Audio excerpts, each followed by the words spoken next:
하나님 앞에서 마음이 청결한 자가 누리게 되는 복, 그 복이 하나님을 보게 된다라고 말씀하셨습니다. 마음이 청결한 자가 복이 있다. 그들은 하나님을 보게 될 것이다 라고 했어요. 하나님을 본다는 것은 물론 이 세상 이제 마치고 하나님 나라에 들어가서 하나님을 보게 되는 그런 복일 수도 있지만 이 땅에서 살아가는 동안 하나님을 만나고 경험하게 된다는 겁니다. 거꾸로 말하면 마음이 청결하지 않으면 여전히 죄의 쓴뿌리가 우리 가운데서 우리의 마음을 장악하고 있으면 우리 하나님을 경험할 수 없다는 겁니다. 우리 하나님을 만날 수가 없다는 겁니다. 우리가 바람은 눈으로 볼 수는 없지만 바람이 부는 것을 알 수는 있어요. 우리가 바람이 부는 것을 느끼고 펄럭거리고 하면서 바람이 부는구나 그걸 느끼죠. 마찬가지로 우리 하나님은 영이시기 때문에 우리 육신의 눈으로 볼 수는 없지만 그러나 살아계신 하나님을 우리는 바람처럼 느끼고 경험할 수는 있다라고 하는 겁니다. 어떤 사람들이 이러한 은혜를 누리면서 살아가는가? 마음이 청결한 자가 누린다라고 하는 겁니다. 지난해 우리가 하나님과 동행하는 삶, 주님과 동행하는 삶에 대해서 배울 때 탕자의 비유에서 우리가 시작을 했어요. 탕자가 아니라 탕자의 형을 우리가 주목해서 봤지 않습니까? 죄짓고 나갔다가 돌아온 회개한 그 탕자가 아니라 아버지와 함께 살고 있으면서 기쁨도 자유함도 즐거움도 그리고 그 아버지와의 깊은 만남도 없었던 그 형의 모습이 오늘 우리의 모습으로 자꾸 이렇게 변해간다는 거죠. 왜 그랬을까? 아버지는 아들이 나갔으니까 애타는 마음으로 그 아들이 돌아오기를 바라고 있었어요. 그러나 형은 아버지의 마음하고 전혀 달랐습니다. 같은 마음을 품지 못했고 분노하고 있었죠. 아버지 재산을 다 받아서 먼 곳으로 가. 그래? 화가 난 거죠. 아버지는 그 둘째 아들이 돌아오게 되기를 간절히 소망하고 있었는데 형은 전혀 그 마음이 아니었습니다. 그래서 탕자가 돌아왔을 때 아버지는 잔치를 베풀어 주잖아요. 그 모습을 본 형은 화를 냅니다. 아버지 하고 가서 따져요. 저는 아버지 밑에서 이렇게 충성스럽게 일하고 열심히 살았는데 아버지께서 저한테는 친구들하고 먹으라고 양 한 마리 안 내주시면서 이 가산을 거덜내고 온 이 아들에게는 이렇게 잔치를 베풀어 주십니까? 라고 그렇게 화를 냈죠. 아버지를 위해서 오직 일만 했고 탕자가 돌아온 날도 형은 밭에서 일하다가 돌아왔어요. 자, 여기서 오늘 우리들의 삶이 꼬여가기 시작한다라고 했습니다. 아버지의 마음을 알아가고 하나님의 마음을 알아가고 그래서 우리가 하나님과 깊은 만남을 경험해야 우리가 주님과 동행하는 삶을 우리가 살아갈 수 있다라고 했죠. 자, 우리도 이 비유에서처럼 하나님은 우리의 아버지가 되시고요.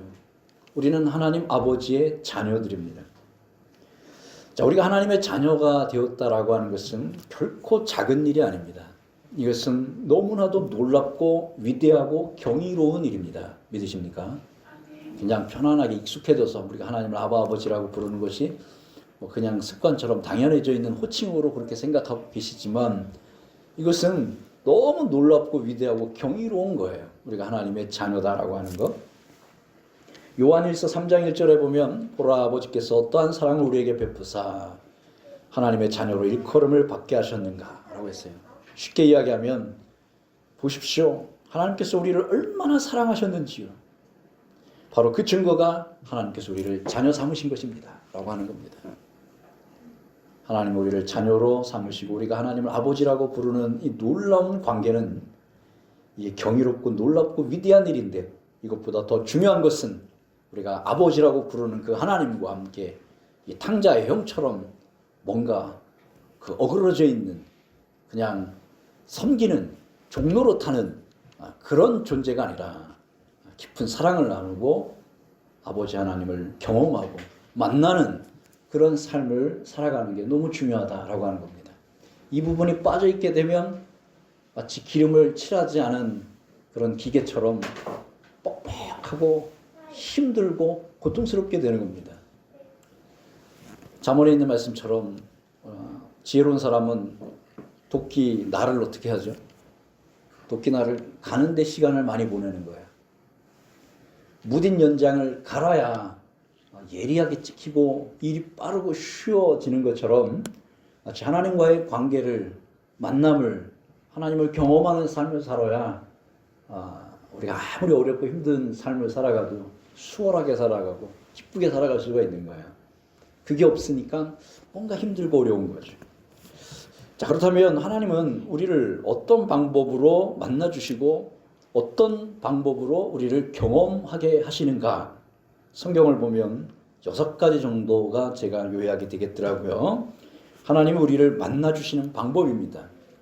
중요합니다. 6가지입니다. 첫째는 환상이나 꿈 혹은 천사와 같은 신비한 체험을 통해서 우리를 만나주십니다.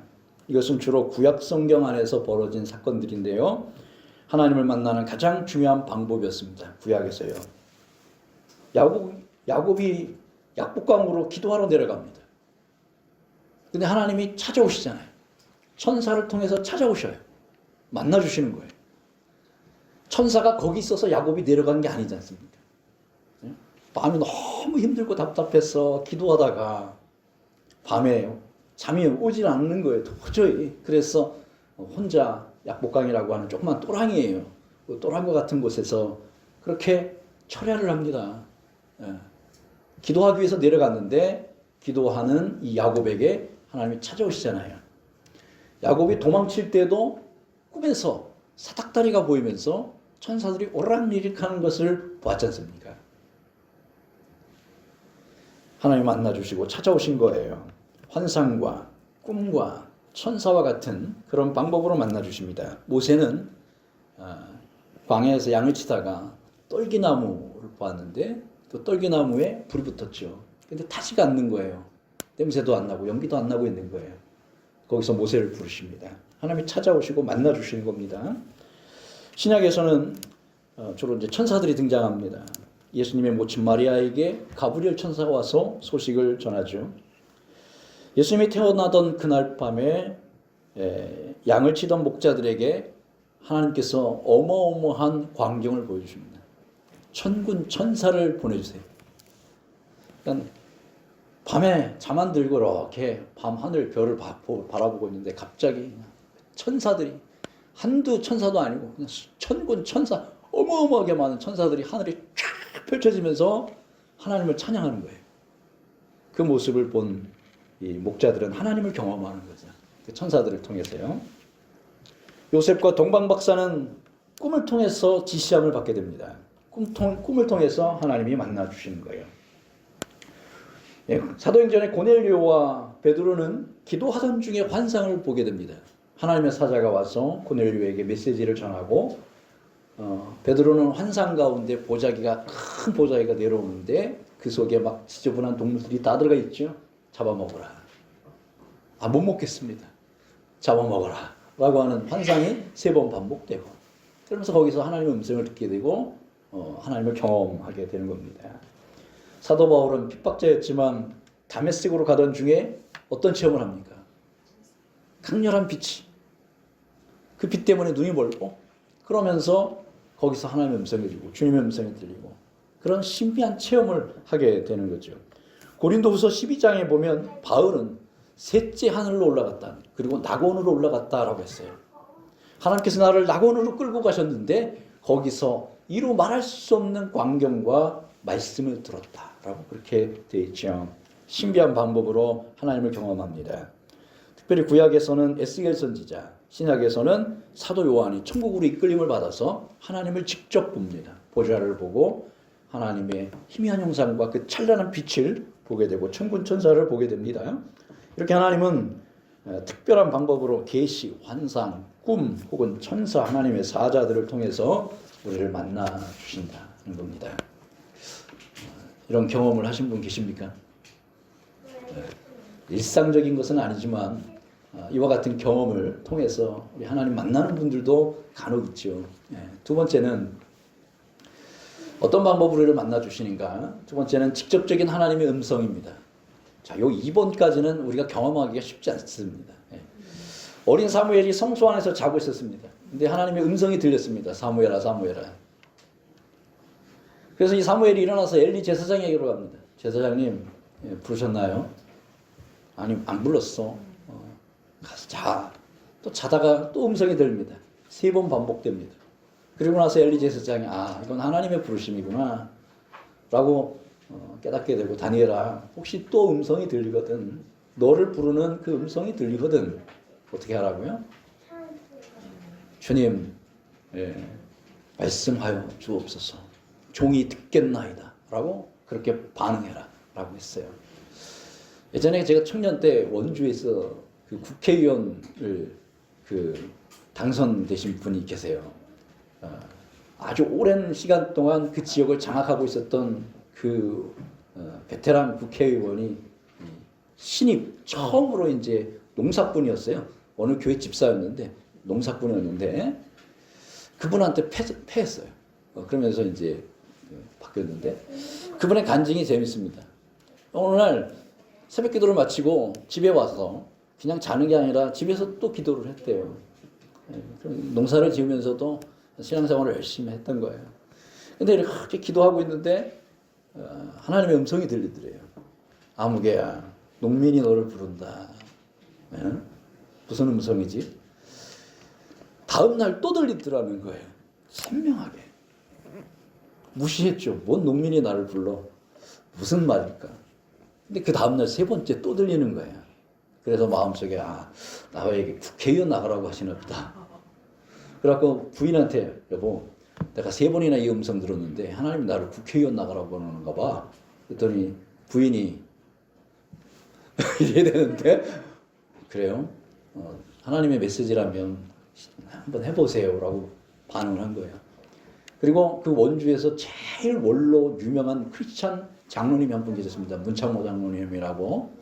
이분이 80이 넘어서도록 그 의사 생활을 계속하시고, 정주영 그분이 대통령 선거 나왔을 때 원주에서 이분하고 같이 일을 했죠. 그런 기독교 교회 아주 원주에서 최고 원로가 되시는 분을 찾아갔어요. 장로님, 저 아무개인데 시골에서 농사꾼인데 자, 이런 체험을 했는데 국회의원 나갈까요? 그랬더니 그 장로님이 뭐라 그랬을까요? 한번 해보십시오 라고 기도합시다 라고 하더래요. 그래가지고 당시 김영삼 이 양반을 찾아온 거예요. 한참 야인이었을 때. 저 공천 좀 해주세요. 그래서 간신히 공천을 받아서 됐어요, 국회의원. 그래갖고 2번을 연임을 했죠. 농부들을 위해서 많이 했었어요. 자, 이렇게 하나님께서 직접적으로 말씀을 해주시는 경우도 있어요. 신비한 형상은 없지만 하나님의 어떤 음성을 듣게 되는 겁니다. 엘리야도 호렙산으로 달려갔을 때 거기 하나님의 음성이 세미하게 들렸다라고 했어요. 하나님의 음성이 들리는 거예요. 구약에서 선지자들에게 하나님이 이렇게 직접적인 음성으로 역사하셨어요. 빌립 집사는 가사로 내려가는 길로 가라라고 하는 주님의 음성을 듣게 되었고, 그런 음성들을 통해서 우리가 하나님을 경험하게 됩니다. 자, 이것도 역시 일상적인 그런 흔한 방법은 아니에요. 2번까지도 우리가 경험하기 쉽지 않은 영역입니다. 사실은 기도하면서. 그 다음에 이제 3번째부터는 우리가 이제 이 하나님을 만나는 방법에 우리도 능히 그리고 반드시 경험해야 될 영역입니다. 3번째, 하나님 우리를 만나주시는 방법은 기적을 통해서입니다.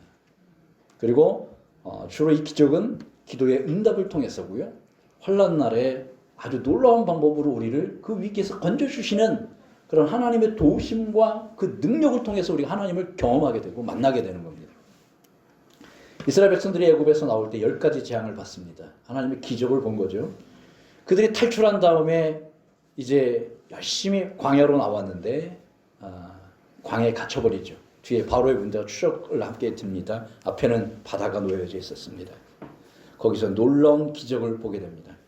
하나님이 되심을 보게 되고 하나님의 능력이 끝도 없음을 보게 됩니다. 거기서 하나님을 경험하는 거예요.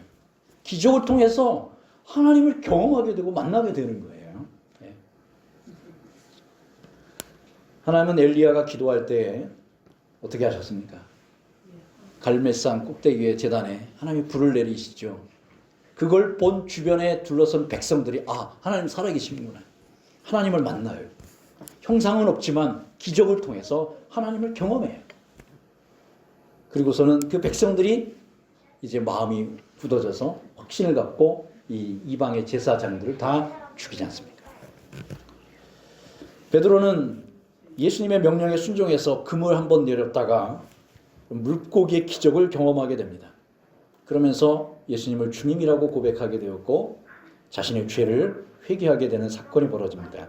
기적을 통해서 하나님을 경험하게 되는 거예요. 자, 예수님은 이 땅에 오셔서 수많은 사람들을 고치십니다. 죽은 자도 살리시고 나사로처럼 눈먼 자의 눈도 열어주시고 중풍병자도 치료해 주시고 혈루병 여인도 고쳐주시고 귀신 들린 자도 고치시고 이런 수많은 그런 기적을 통해서 그 기적을 경험한 사람들, 본 사람들이 하나님을 만나게 되는 거예요. 네, 기도응답을 통해서요. 때로는 우리가 환난과 위기에서 극적으로 건짐을 받게 됩니다.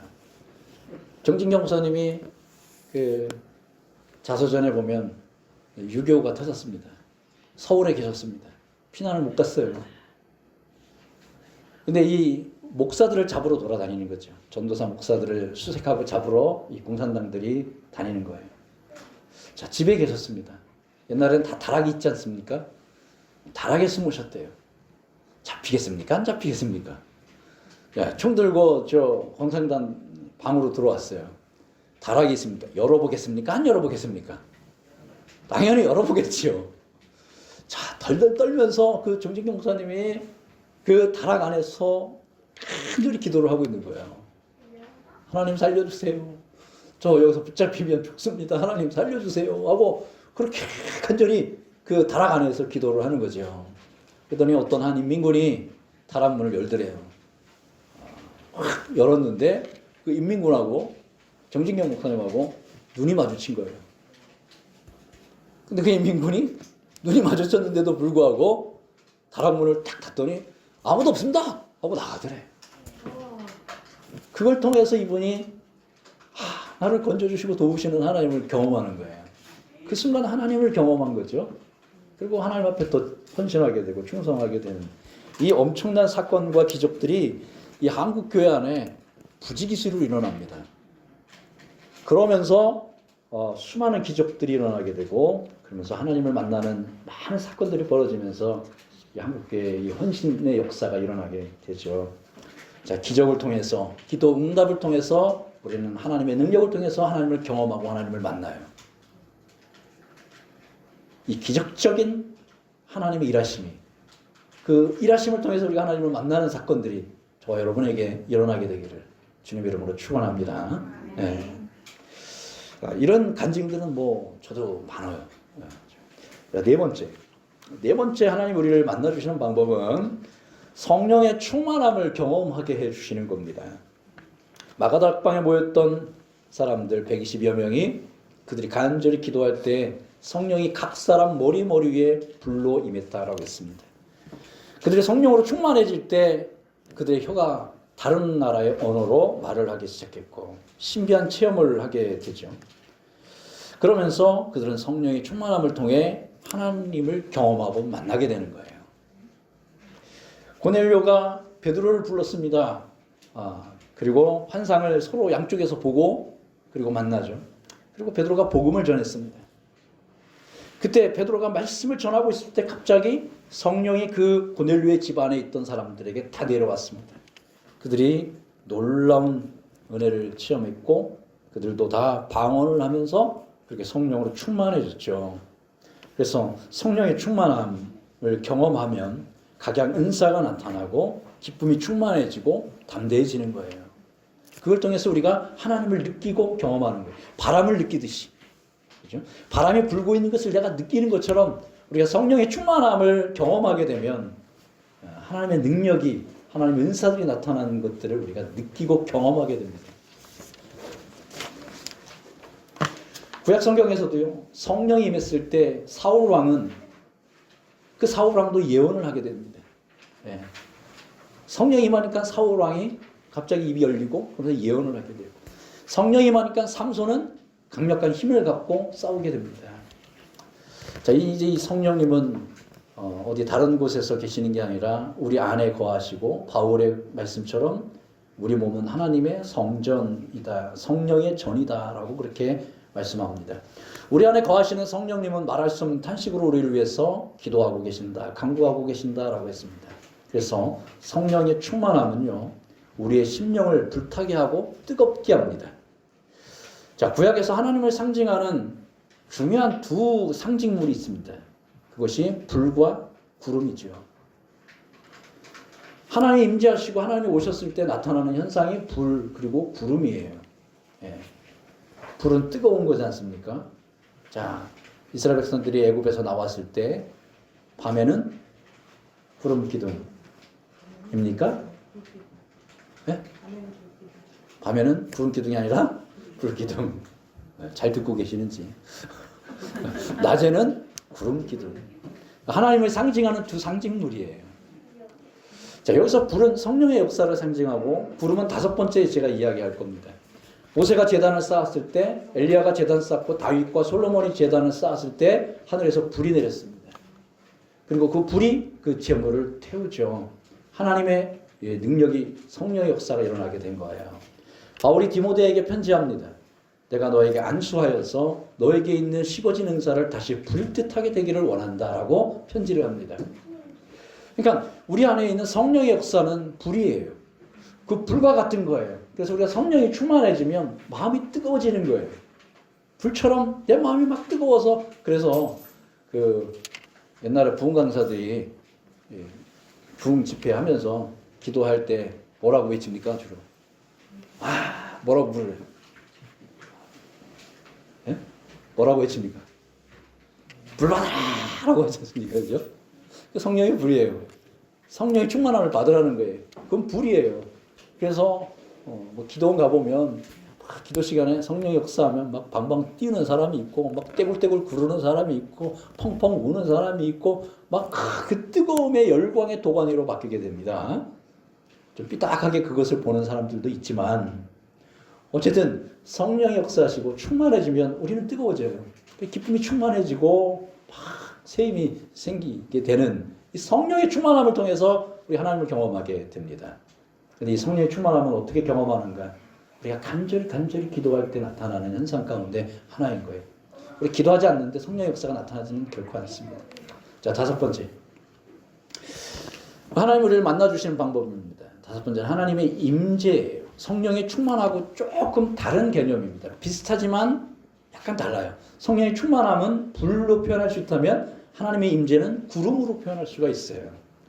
자, 그들이 성전을 짓고 하나님을 찬양할 때 하나님이 그 성전, 그 백성들 가운데 임하시는 것이 어떻게 표현되어졌냐면 구름으로 나타났어요. 그러니까 구름이 쫙 덮이는 거예요. 주님이 잠잠하게 찬양하고 경배하는 그 공동체로 내려오시는 거예요. 임재라고 우리가 표현을 하는데 구름으로 구약성경에는 나타나게 됐습니다. 우리도 예배 가운데 찬양하는 가운데 우리가 하나님의 임재를 경험할 수가 있어요. 우리가 찬양하고 경배하고 예배할 때 뭔가 잠잠히 나에게 다가오셔서 나를 품으시고 안으시고 감싸시는 그런 하나님의 오심을 맛볼 수가 있는 거예요. 하나님을 만나는 방법이에요. 하나님을 경험하는 방법이에요. 찬양과 경배와 그리고 하나님의 임재를 통해서요. 그렇게 하나님의 임재가 우리 가운데 오게 되면요, 나도 모르게 죄가 쏟아져 나옵니다. 회개하게 됩니다. 내적 평안을 경험하게 되고 하나님의 위로를 경험하게 됩니다. 하나님은 거룩하신 하나님이기 때문에 그 거룩하신 하나님을 만나면 우리가 회개하게 되고요. 하나님은 사랑의 하나님이시기 때문에 그 사랑의 하나님을 경험하게 되면 하나님의 사랑의 위로를 경험하게 돼요. 그래서 하나님의 임재를 통해서 우리는 회개를 경험하고 그 다음에 하나님의 위로를 경험하게 됩니다. 자, 요거 성령 충만함과 하나님의 임재, 이 두 가지는 예배와 기도와 찬양을 통해서 우리가 경험할 수 있는, 하나님을 만날 수 있는 놀라운 경험들이에요. 자, 이제 마지막으로 하나님께서 우리를 만나 주실 때 또 어떤 방법으로 만나시는가? 말씀을 깊이 깨닫는 방법으로 만나 주세요. 부활하신 예수님이 엠마오로 내려가다가 두 제자들과 함께 동행을 합니다. 그리고 그 제자들에게 하나님의 말씀을 풀어서 설명을 해줬어요. 그랬더니 예수님이 떠나가고 나서 그 제자들이 어떻게 표현합니까? 예수님이 우리에게 말씀을 주실 때 우리의 마음이 뜨겁지 않더냐? 라고 했어요. 하나님의 깨달음이 오니까, 말씀에 대한 깨달음이 오니까 우리의 성령의 감동함이 일어나게 되고 그래서 마음이 뜨거워져요. 그래서 돌이켜서 다시 예루살렘으로 올라갑니다. 오늘 우리에게는 성경이 있습니다. 이 성경을 우리가 기도하는 마음으로 읽다가 깨닫게 되는 거예요. 믿어지게 되는 거예요. 거기서 우리가 하나님을 경험하게 됩니다. 자, 이것이 성경을 읽는 목적이에요. 그럼 성경을 많이 읽으십시오. 우리가 성경을 읽다가 어떤 경험을 하게 되냐면요. 예를 들면 여러분 홍해가 갈라지는 그 성경 출애굽기 14장을 쫙 읽다가 어떤 경험을 합니까? 마치 내 눈앞에서 홍해가 갈라지는 것 같은 느낌을 경험하는 거예요. 여러분 이해가 되세요? 내가 그 성경을 읽고 있는데 마치 지금 내 눈앞에서 모세가 지팡이를 들고 있고 그리고 성령의 감동함으로 그 성경을 읽고 있는데 홍해가 막 내 앞에서 지금 갈라져 있는 그런 느낌, 그런 확신을 경험을 하는 거예요.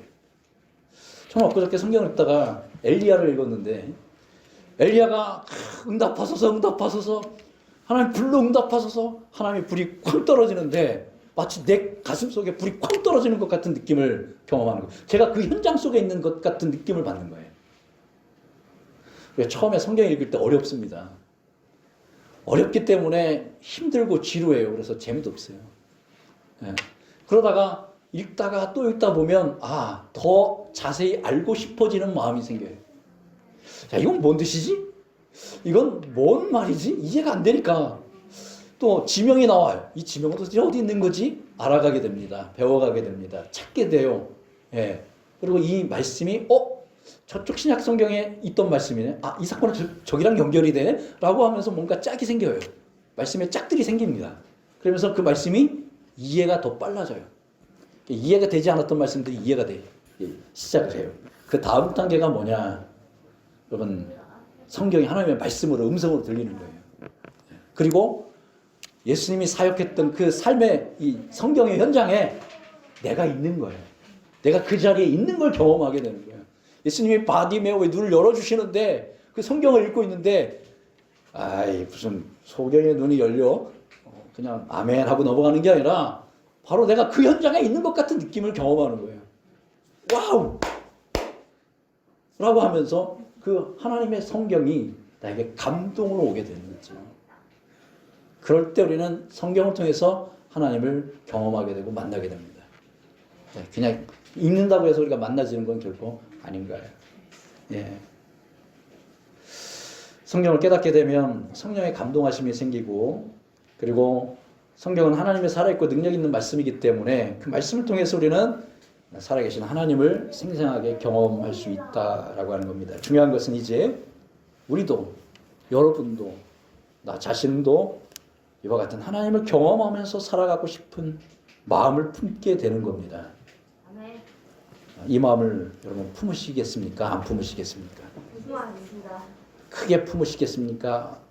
더 크게 품으시겠습니까?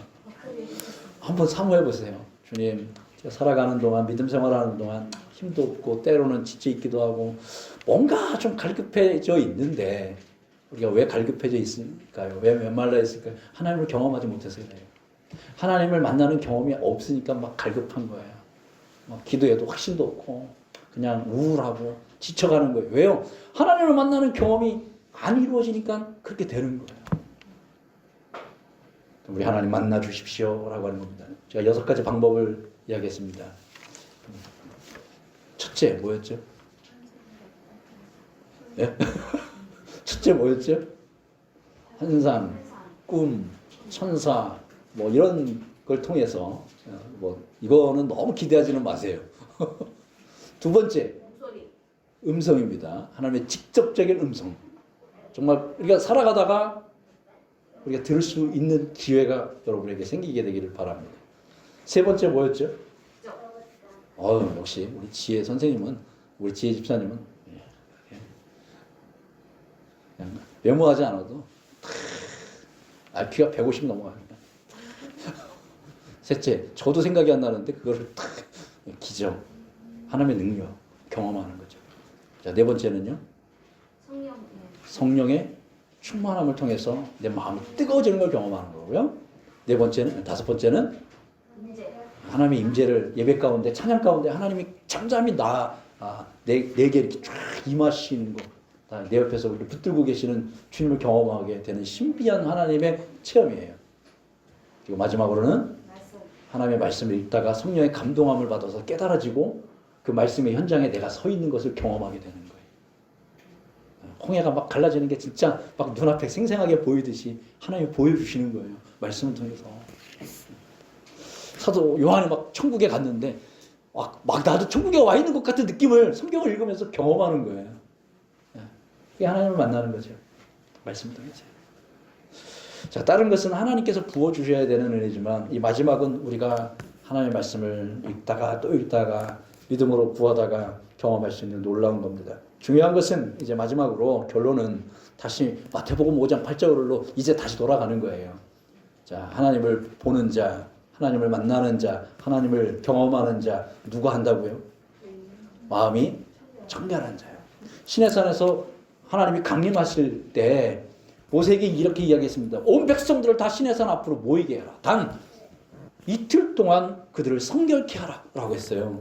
그래서 백성들이 이틀 동안 나름대로 옷을 빨고 성결을 준비합니다. 그리고 제3일째 하나님께서 그 시내산 위에 불로 구름으로 쫙 내려오세요. 네. 그러니까 하나님의 임재와 하나님의 그 만나주심을 경험하기 위해서 이스라엘 백성들이 이틀 동안 성결을 준비했어야 되는 거예요. 그리고 제3일에 만나주셨어요. 성결하지 않은 자는 하나님이 치신다는 겁니다. 마음이 청결한 자는 복이 있는데 하나님을 만나고 하나님을 보고 경험하는 복을 훨씬 더 빠르게 경험하는 겁니다.